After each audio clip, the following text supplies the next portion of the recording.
Can't believe that they would dare to say that this is hastened legislation.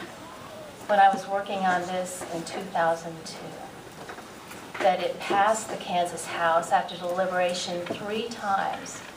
It actually passed the full legislature twice and it has been a politically protected practice.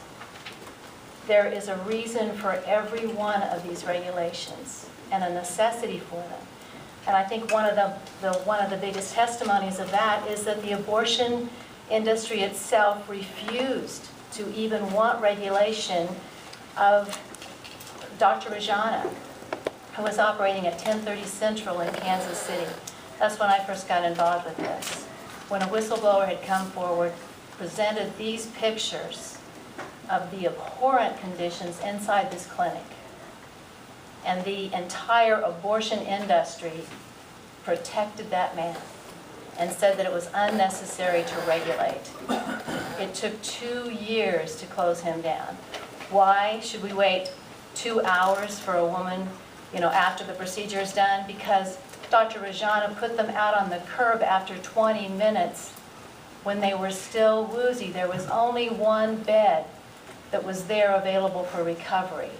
So he ran them through like cattle through a slaughterhouse. The standards, why have standards? My word, he didn't hire individuals that were trained. You villainize an attorney general who inspected and investigated, brought accurate information, documented everything, and you villainize him. I still don't understand how a women's rights organization stands up and protects an industry that endangers women's health and allows this to happen.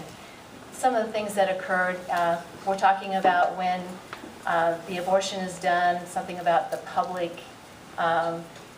viewing or whatever.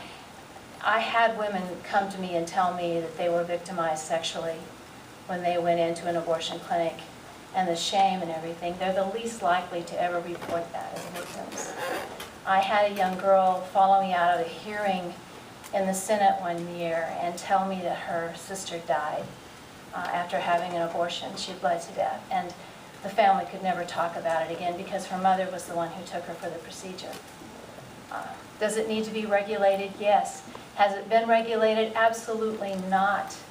It grieves me when I think of some of the stories that were told to me personally by individuals who had been through the procedure, and they were too ashamed to come forward. I kept saying, we just need a face. We need a face. We need to have you testify. And the one girl who did, who talked about the fact that the abortion was botched, and she went back later, and she was in extreme pain when they did the corrective procedure to finish the procedure. They were yelling and screaming in her face. There was no respect for women. The stories that I heard, as a matter of fact, I brought a comparison of the Rajana abortion clinic compared to Kansas administrative regulations for veterinary premises. It's pathetic. It's pathetic that we've already heard this since 2002, and we're finally getting it addressed. When I was working the bill, I think it was in 2003 or 2004, I was approached by 2 colleagues who were opposing what I was doing. And I had the pictures and I invited them to look at them. And they told me that they knew how bad it was at that clinic. And they told me that there was one just like it, only 3 blocks down the street on Central, 730 Central Street.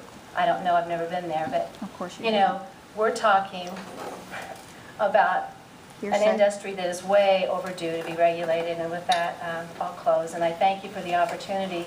And I thank you that we're finally getting to address something that is going to be protecting the women in the state of Kansas. If anyone would like to see the pictures or see the comparison, they're welcome to. Thank you.